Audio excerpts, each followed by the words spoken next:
Kilo खोआ, 2 kilo बादाम, 250 gram इलायची, 50 ग्राम हींग, 100 ग्राम अजवाइन और 10 किलो मूंग के दाल। इला लिस्ट। ई कुल सामान बाजार से जाके अब वहीं ले आवे के बा। ठीक बा, हम अब भैया जाता नहीं और अब भैया लेके आवता नहीं। का समझला? समझ गई। ई भइलू बात।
जरूर हमार भरम बा। काहे से इतना बड़का हवेली में वो कहवा से आई? हमरा बस अपन काम पर ध्यान देवे के बा, ना तो उनका चक्कर में ना हमरा के खाली सीटी की आवाज सुनाई दी और हम पागल नियर एने ओने भागत जाई। घनश्याम जी ठाकुर साहब के हमरा के जौन फाइल देवे के कहलन हा, वो दे के हम जल्दी से अपन काम खत्म कर ले। आशा दीदी के गोद भराए के तब एक बहुत काम बाकी बा।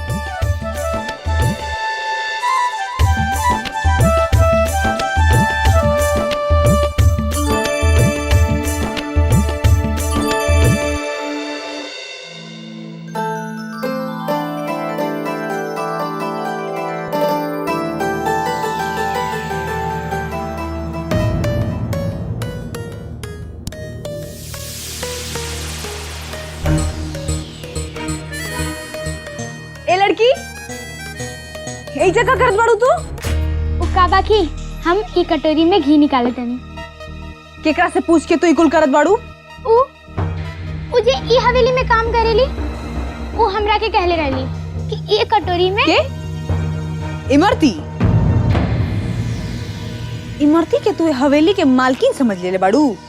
के उ कहला समूह उठा के महारानी आ गई रसोई में अपन हक जतावे खातिर? ना कैसन लड़की बिया, मैल हाथ धोले बिया की ना?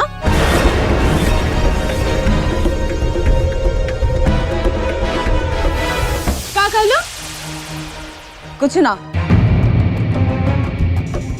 वैसे ई कुल देखे के आदत तनानु होई। मुंह का ताकत बाड़ू।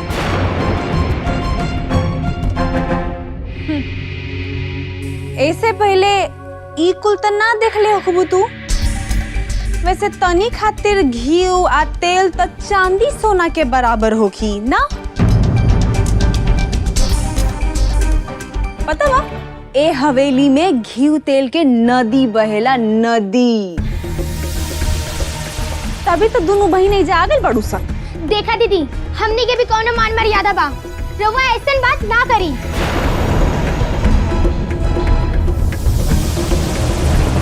अच्छा, मान मर्यादा। हाँ, और साइंस की किताब में ये लिखल बा कि ज्यादा घी तेल खाए से आदमी मोटा जाला और यही से हमनी ई सब से दूर रहिला।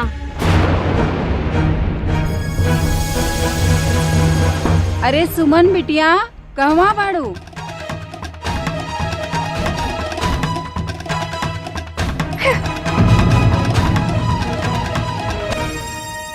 हे भगवान, ई घर में तो भांति भांति के नमूना बा।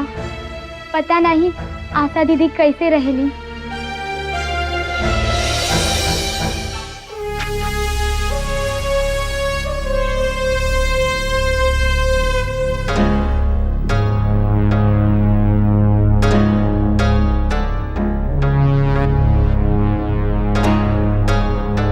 सुनिया तार घर गिरवी रखल बा। हमार घर गिरवी? हाँ,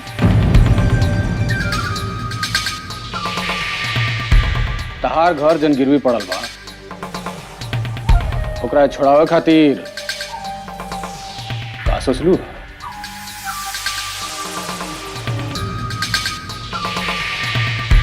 तहार घर जन गिरवी पड़ल बा, ओकरा छोड़ावे खातिर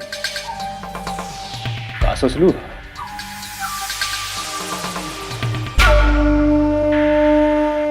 वहाँ हम इतना ढेर रुपया तारा जैसन अकेले नाजुक लेके कैसे चुकाई?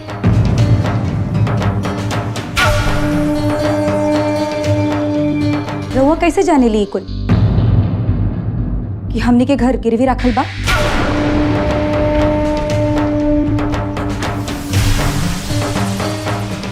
हमरा सामने जे भी खड़ा होखेला ओकर भूत भविष्य वर्तमान हम सब पता कर लेनी। कहां से पता करेनी, कैसे पता करेनी, ये सवाल के जवाब देला के हम कोनो जरूरत नहीं समझा। तू खाली हमारे इस सवाल के जवाब दो कि तू अपन घर गिरवी रखल कैसे छोड़ेबू। एक अकेले लड़की इतना ढेर सारा पैसा कहां से ले आई? कुछ सोच लू? जी ठाकुर साहब, अभी तो नहीं सोचनी हा कि गोद भराई से हमरा के जौन पैसा मिली उसे हम अपन घर के तनी सुन कर्जा उतारे और बहुत एहसान बा कि रउआ हमरा के एजा काम खातिर बुलौले बानी।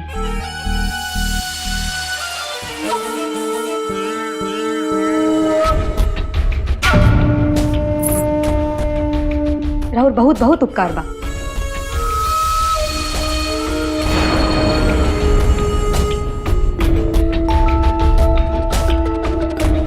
बढ़िया, बहुत बढ़िया।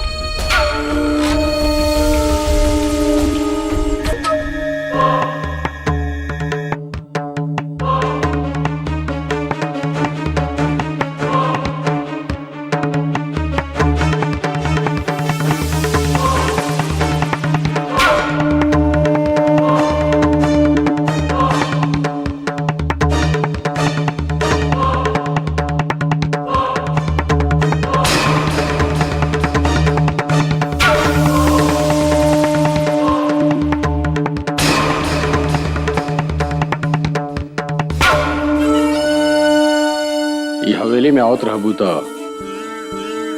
हमेशा खुश रहबू। तो ठाकुर साहब हम जाएं? अरे भाई चल जाइए, बाकी पहले तनी जौन काम खातिर यहाँ आइल बाड़ू वो सब कुल समझ ले लू ना? जी ठाकुराइन।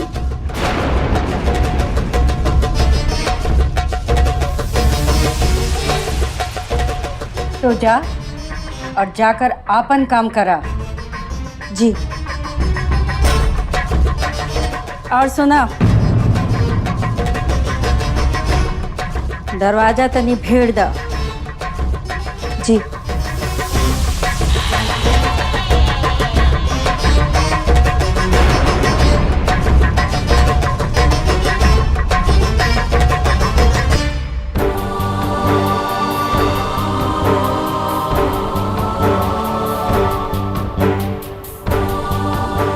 तहारी कुल गहनवा ले जाके हम उलो के लाके दे दे, जौना के बेच के वो लोग हमार खातिरदारी कर सको।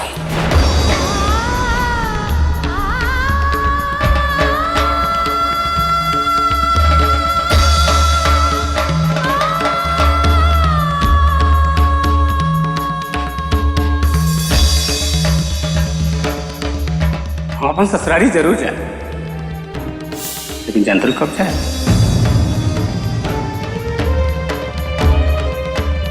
जब तेरा बाप के लाश उठी तो उनका चिता पर लकड़ी डाले।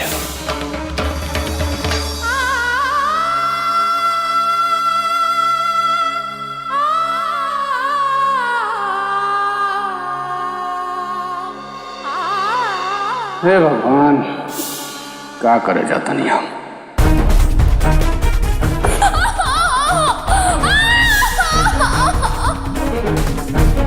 अब हम माटी के माधो के दोबारा अपना कारोबार में ना घुसे थे। हमार बस चली थी तो हाथ गोड़ तूर के हमेशा खातिर अपाइज बना देती। ओकरो के वह अपाइज वाला कुर्सी पर बैठे थी जोना के ऊपर ओकरा बाप के बैठा बनी। तुझे बात सुन ले बाड़ू, उकुल बात हमने 3 जना के अलावा यदि केहू औरी तक पहुंचलस तो तोहार का हाल होई तो जनते बाड़ू। यदि तू आपन मुंह खोलू तो ओकर भुगतान तोहरा के भुगते के पड़ी और तोहार बच्चा के भी।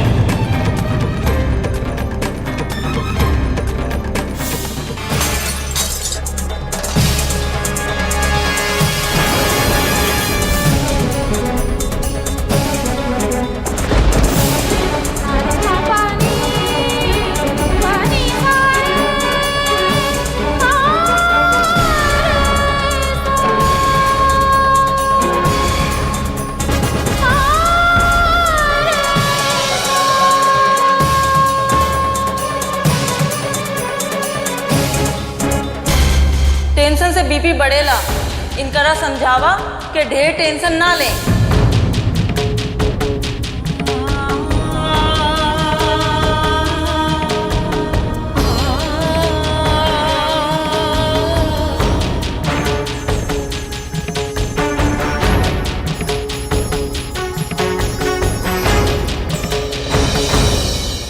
तरह के अभी तनाव ना लेवे की बा, बिल्कुल ना। अपना बारे में ना तो ओकरा बारे में सोचा जौन तहार पेट में पला था। ओकरा खातिर अपना के ठीक रखे की होई तरह। निर्भय, हम तोहरा रास्ता में और तोहार बिजनेस में कभू टांग ना अड़ावेली। ऐसे हमरो तोहरा से उम्मीद बा कि तू आपन बाहर के कुल काम लेके घर में ना आइहा।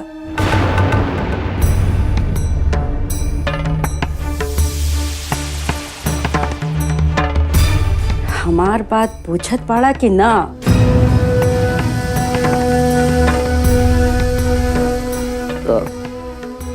मायू, हमरा उ लड़किया से कुछ काम है। हमरा अच्छे से मालूम बा कि कौन काम रहल ओकरा से तहरा।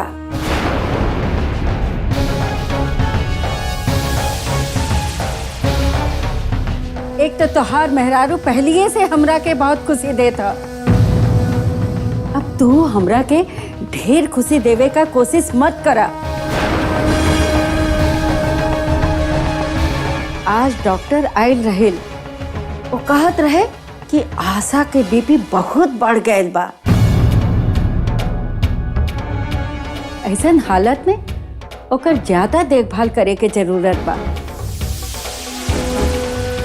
चाहे अनचाहे हमनी के ओकरा से प्यार से बर्ताव करे के पड़ी।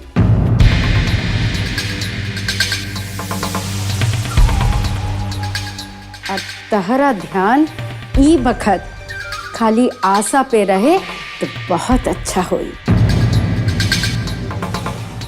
न तो बच्चा पे बहुत खराब असर पड़ी।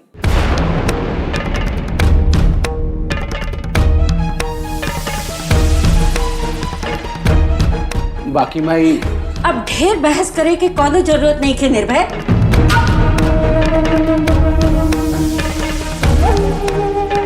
तोरा के ऐसन कोनो हरकत ना करे के चाहिए जेकरा से जच्चा और बच्चा पे खराब असर पड़े और हमरा खानदान के वारिस के जिंदगी के खतरा होए।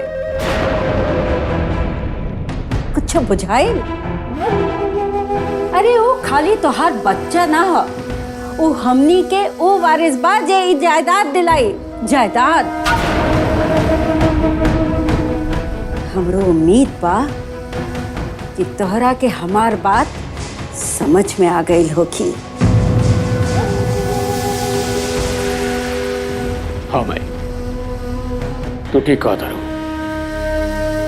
बाकी तू चिंता जन करा, हमरा रहते जच्चा बच्चा के कोनो नुकसान ना हुई।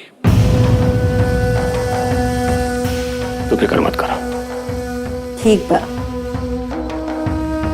हमरा के तोहरा से यही उम्मीद बा।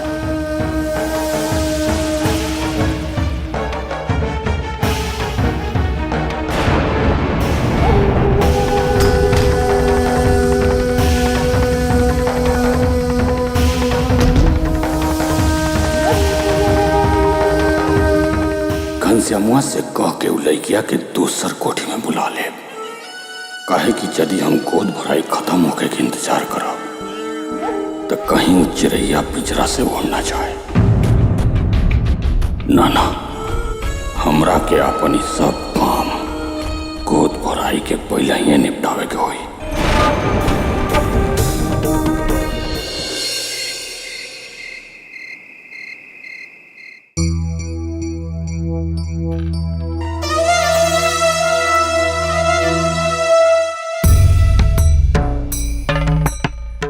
निर्भय, हम तोहरा रास्ता में और तोहार बिजनेस में कभू टांग ना अड़ावेली। ऐसे हमरो तोहरा से उम्मीद बा कि तू आपन बाहर के कुल काम लेके घर में ना आइहा।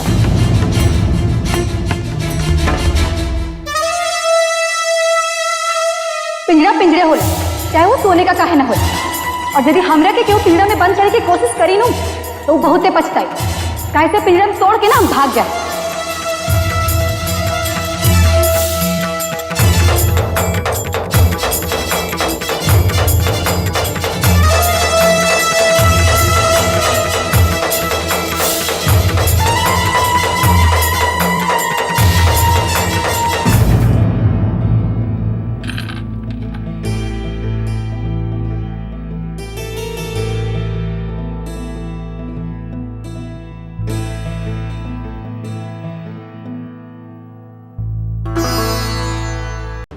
पिंजरा पिंजरे होला, चाहे वो सोने का काहे ना हो।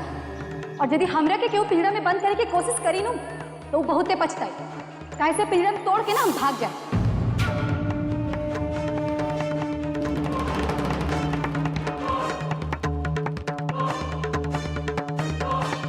रवा सुनी,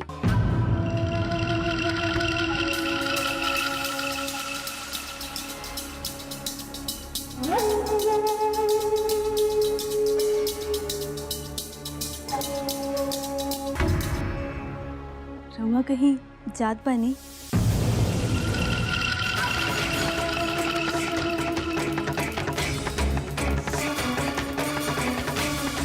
ऐसन हालत में ओकर ज्यादा देखभाल करे के जरूरत बा। चाहे अनचाहे हमनी के ओकरा से प्यार से बर्ताव करे के पड़ी। और तहरा ध्यान ई बखत खाली आशा पे रहे तो बहुत अच्छा होई, न तो बच्चा पे बहुत खराब असर पड़ी।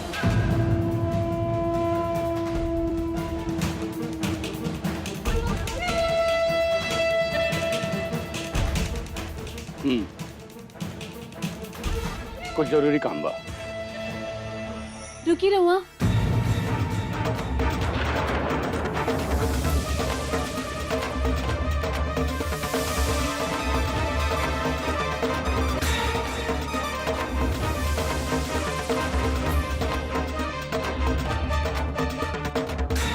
इतना रतिया के जाए के जरूरी बा। बहुते कमजोरी लागता, हमार जी घबराता। रवा रुक जाती तो।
आओ आओ, चलो आओ,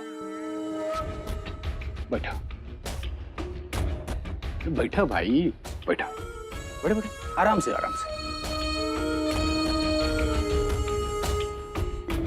सुना, सुमन को हाथ लिया कि डॉक्टर साहब तेरा कमजोरी के दवाई देला बड़ी।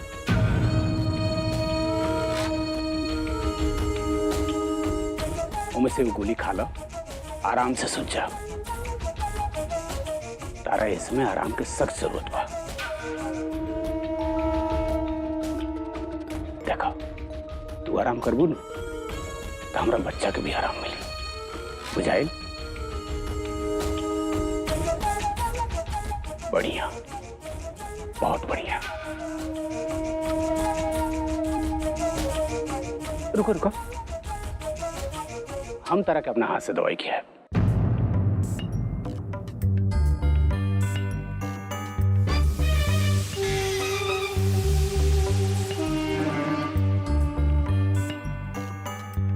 ला ला ला, आई पानी ला, ला ला पानी लो। बढ़िया, अब दवाई खा, आराम से सूझ जा। हमरा बहुत जरूरी मीटिंग में जाएगा बा, जाई?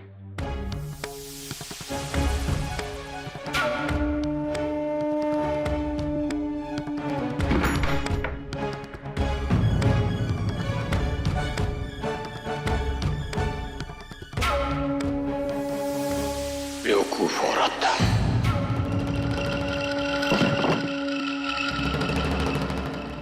इतना दिन का बाद ये हमरा से इतना प्रेम से बतियोलन। इनकरा कितना चिंता बा हमार और ये हमार बच्चा के।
बैठा, हम खाना परोस देता नहीं।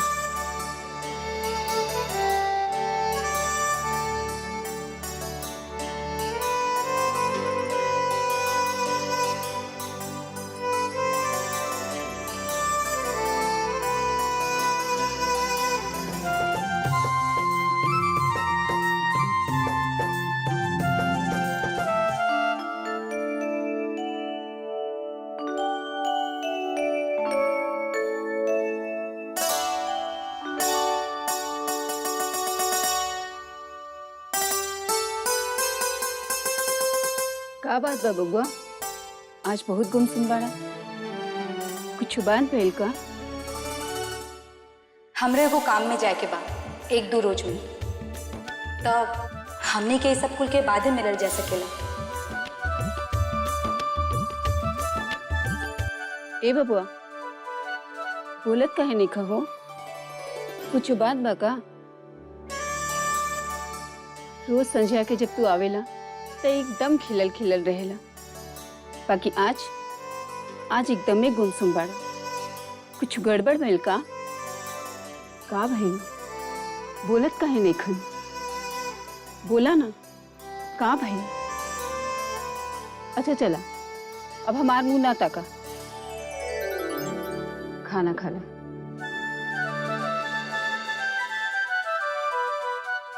देखा, हम सब तहरा मनपसंद के खाना बनौनी है। ई आम के अचार जौन हम खुद बनौली है, अब पाक गइल बा। खइबा त अंगुरी चाटत रह जाइबा। हम जुगा जुगा के तहरा खातिर आम के अचार बनौनी है, काहे से कि हम जानी ले आम के अचार के बिना तहरा खाना निके ना लगेले।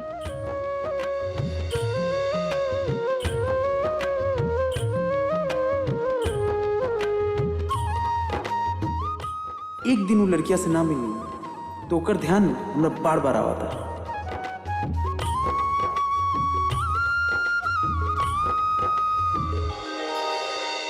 अरे अरे हम तो यही सोच के आई रही है जा कि बड़का हवेली में खूब सुख होगी, सब कुछ मिली, बाकी यही जा लेकिन लेकिन ये कुछ नहीं के मिलत। अरे अरे ये हवेली हमारा खातिर जेल बन गई बा, जेल। खाली काम काम काम, ना कहीं आवे जाए के छूट बा और ना ही कुछ खाए पिए के। बस करा बाबूजी, चुपचाप से अखियां बंद करके रखा। हम जाने ले तहार शराब खातिर मन छटपटाता। अखियां बंद करके रखा, ऐसे तरह पता ना चली कि कब नींद आ गई। अरे ना बेटा, तोरा नहीं क्या मालूम? अरे ये शराब खातिर ना हो, अरे ये तो उम्र का असर बा बेटा। बेटा हाँ, अब बूढ़ पुरनिया लोग रात भर खटिया पर करवट बदलत रहेला। अब रह दे बेटा, गोड़ दबाव बंद कर दे।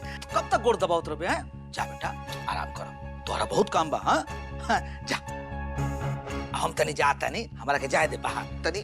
हम बाहर से होके आओ तनी, थोड़ा हवा लगी ना तो आराम से नींद आ जाए। बाबूजी चुपचाप से सुता ही हमरा मालूम बा कि तू कौन हवा खाए खातिर बाहर जात पड़ा।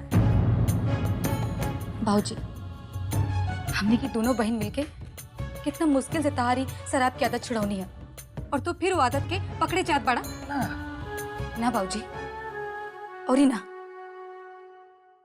यहाँ हमने के साथे रहा, कहीं जाए की जरूरत नहीं खे। बेटा देख, चाय दे हमरा के। हम ज्यादा ना, तू दो घूट से ज्यादा ना पियो बेटा।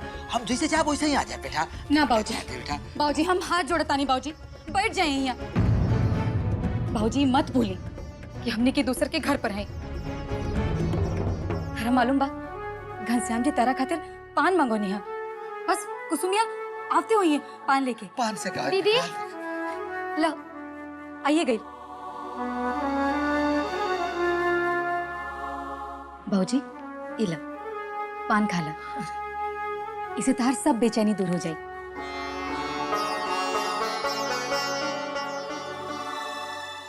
दीदी तहरा के घनश्याम जी बाहर बुलावले बाणे। हमरा के कहे? हमरा के नहीं के मालूम दीदी, वो खाली कहले हैं कि दीदी का भेज दा, कौनो जरूरी बात करे के बा। हमरा से ये बेला कौन काम पड़ गए उनकरा के? हम तो सब काम खत्म करके आई नहीं। हाँ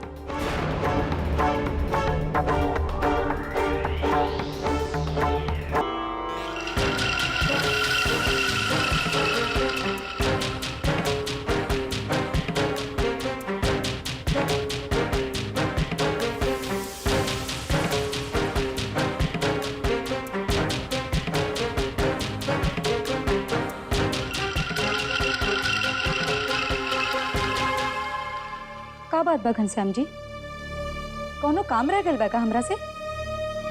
हमरा के ठाकुर साहब भेजले बड़े, हमनी के अब वहीं बहरे निकले के होखी।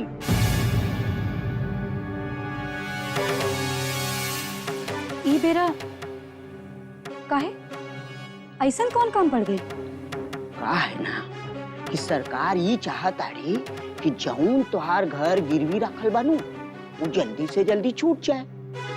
वही के पहला किस्त के पैसा देवे खातिर बोलौले बाड़े।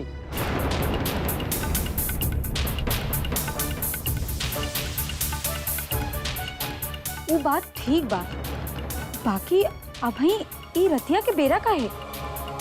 चंदा ये बिजनेस कोनो मामला बा। इस सरकार के ऊपर एगो सरकार होला। सरकार के जौन बही खाता लिखल हलू अकाउंटेंट बा उ 15 दिना खातिर बाहरे जा रहल बा, वो काल सवेरे सवेरे। तो सरकार ई चाहता है कि ओकरे रहते तरा बही खाता बन जाए। और यदि तेरा एक बेरा बही खाता बन गइलू तो वह में हमेशा पैसा जाइल करी, वो से तू अपन जल्दी से जल्दी घर छोड़ा लेबू।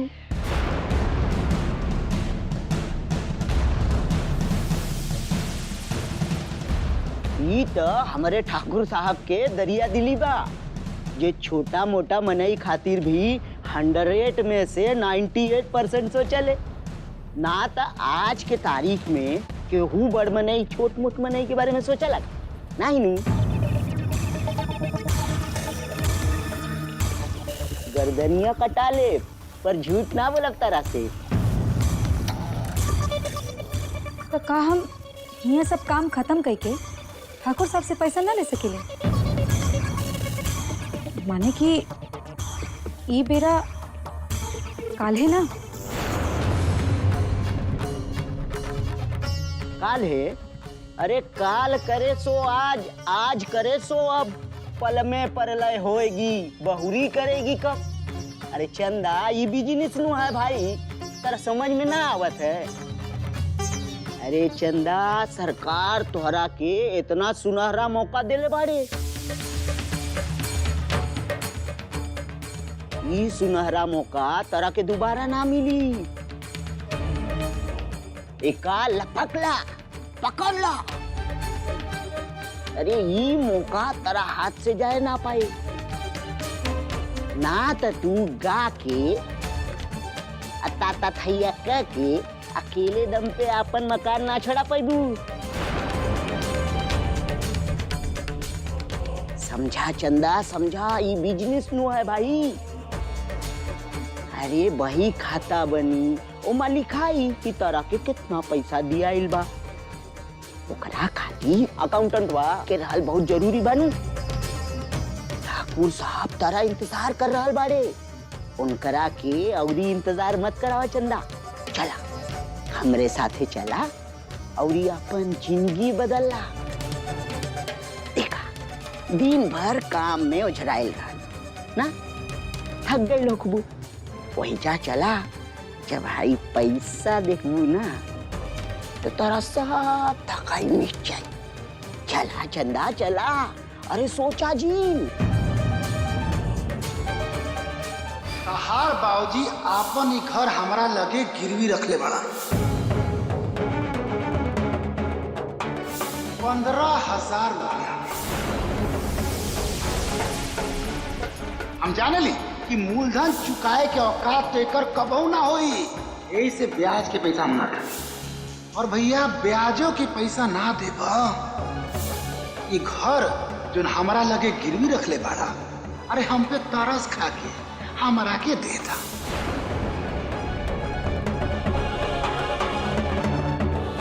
अरे चंदा चला, ज्यादा दिमाग मत खर्चा करा। चला अपन जिंदगी बदल ला। अरे अपन घर छोड़ा ला,